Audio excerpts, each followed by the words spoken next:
when two fishermen diving for scallops ignored everyone's warnings about a massive shark harassing fishermen in the area and went diving anyways. It resulted in one of the most gruesome and brutal shark attacks in Australia's history, a great white shark tearing apart one of the divers, all because he thought he was safe wearing shark repellent. Hit that like button and subscribe right now. This is the terrifying shark attack of Paul Buckland. Welcome to Final Affliction.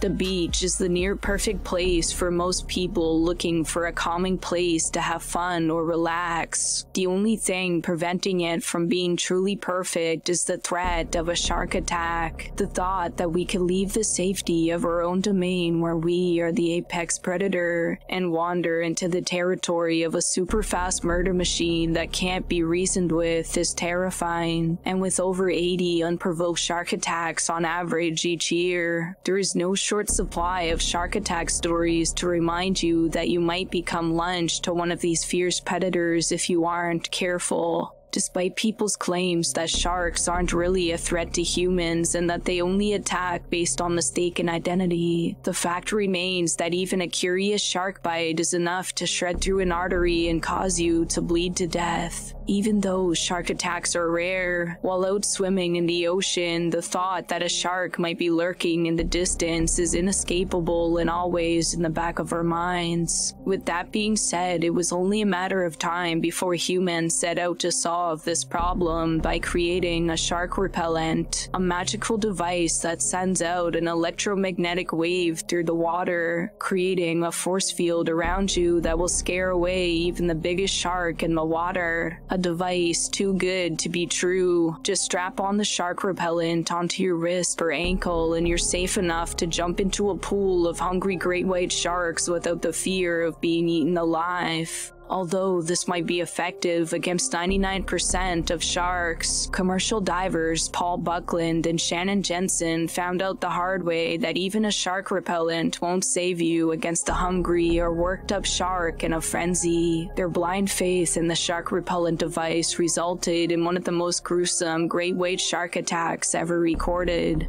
23-year-old Paul Buckland was one of 3 sons born into a popular fishing family in Port Lincoln, Australia. He grew up as a fisherman, and it wasn't long before he obtained a diving license and started diving for fresh scallops in the oceans surrounding Australia. By the time he was in his 20s, he had started his own scallop company, leading him to eventually hire Shannon Jenzon, a 24-year-old commercial diver hired to assist Paul on most of his dives. Paul often experimented with his diving locations in efforts to pinpoint the best location to dive for scallops. He'd been hearing lots of fishermen talk about a place called Smokey Bay, rumored to be a hotspot for fishermen. So on April 30th, 2002, Paul and Shannon planned to dive the waters and see if the rumors were true. What Paul didn't know about Smokey Bay, however, was that for the last 2 months, a massive great white shark was harassing fishermen throughout the area. It would ram into boats and bite at the hull, even destroying fishermen's nets full of fish. It was well known in Smokey Bay that this shark was out there, not a great place for 2 divers to be looking for scallops. On April 27, 3 days before Paul and Shannon's dive for scallops, they arrived at Smokey Bay to talk with fishermen in the area to see where the best place to dive for scallops might be. Paul spoke with several fishermen who warned them they probably shouldn't be diving in the waters with this aggressive shark terrorizing it, but Paul shrugged it off, disregarding their advice. Paul explained to them he was an experienced diver who'd never had any problems with sharks before, and that he always dives with the Shark Repellent Pod. Despite almost all fishermen Paul spoke with leading up to his dive warning him about this huge shark and not to go diving, Paul insisted that he'd be fine and that there was nothing to be worried about. On the morning of the dive, Paul and Shannon climbed into their motorboat with their dive gear and headed towards the area of Smokey Bay rumored to have the most amount of scallops. It was a beautiful day. The sky was bright blue. There wasn't any wind and the waters were calm. A perfect day to dive. At around 11:30 a.m., Paul threw the anchor into the water when they reached their dive spot, and Shannon geared up in his dive equipment and dove into the water. They'd planned to take turns diving for scallops one at a time, spending an hour each under the water, with Shannon diving first. The water was about 10 meters deep, and by the time Shannon finally reached the seabed, he discovered more scallops than he'd ever seen before. Excited by the discovery, he switched off his shark repellent device and began gathering scallops into his net. As most shark attacks occurred in open water, neither Shannon or Paul was afraid of getting bit by sharks once at the seafloor, and routinely switched off the shark repellent device once at the bottom. It also gave off a slight tingling sensation due to the electromagnetic waves it emits in the water that was a bit uncomfortable. Before long, Shannon had filled an entire net of scallops, switched back on his dive repellent device, and head back to the surface to switch with Paul. As Shannon broke the surface, Paul was overwhelmed with excitement after seeing the amount of scallops Shannon was able to catch while at the bottom. As he climbed back into the boat, Paul jumped into the water. Shannon had just removed his diving equipment and began to relax when 10 minutes after Paul dove into the water, he resurfaced. He was about 50 to 100 meters away, screaming at the top of his lungs in distress, telling his diving partner Shannon to get him out of the water. Shannon immediately knew it had to be the shark that the fisherman warned them about the past 3 days, so he wasted no time starting the boat and driving as fast as he could towards Paul. At first, Shannon didn't see any sharks in the water with him, but as he got to Paul's position, he saw it. A massive shadowy figure about 20 feet away from Paul was approaching. It was easily the same size as their aluminum boat at 6.5 meters long. Paul was rightfully scared. Thankfully, Shannon got to Paul before the shark and began to grab Paul under the arms and help him climb up into the boat to safety, when all of a sudden the shark rammed Paul from the right side of his body, gripping him in its jaws and ripping him away from Shannon's grip. Paul let out a horrible scream of pain as the shark dragged Paul around the water while shaking Paul around like a rag doll. With no time to hesitate, Shannon turns the boat towards the shark, still thrashing around at the surface, and began ramming the boat repeatedly into the shark. But the shark didn't even flinch. It completely ignored the boat being rammed into it as it continuously shoved Paul around in the water. However, Shannon didn't quit. He continuously rammed the boat into the shark until finally it let Paul go. The water was completely red with blood as Paul bobbed up and down, barely holding on to life. While Shannon began pulling Paul out of the water and into the boat, he could feel the pulses being sent out from Paul's Shark Repellent Pod. He turned the pod off and finally was able to pull Paul into the boat before laying his eyes on the terrifying results of the shark attack. Paul's entire left leg was completely missing and a good chunk of his torso was gone with it. Paul was bleeding profusely and Shannon knew this was the end. He kept Paul in his dive suit and wrapped him in a doona, which was on board to protect the scallops from the sun. But moments later, Paul's eyes rolled back inside his head as he went limp. Shannon feared the worst and tried to use Paul's mobile phone to call for help, but the batteries were dead and the onboard radio wasn't working either. He managed to flag down a nearby fisherman a few minutes later after trying desperately to resuscitate Paul. The fisherman took them back to the shore where Paul was pronounced dead at the scene due to blood loss. It was later found that Paul's shark repellent device was indeed working properly and switched on during the attack. While shark repellents can deter a shark from attacking, they won't do so every time. The most recent study of the device by scientists at the University of Western Australia found it prevented great whites and tiger sharks from attacking most of the time, but it wasn't always effective. An earlier study by the South Australian Research and Development Institute Institute also found the device was effective in deterring great whites, but noted that it didn't deter or repel the species in all situations. Paul Buckland was one of the first shark attack fatalities to occur while wearing the shark repellent device, and because of tragedies like this, it's now known that nothing can stop a hungry or injured shark from tearing a chunk out of your body, pulling you under the water as you wait for the shark to finish you off before eventually meeting your final affliction.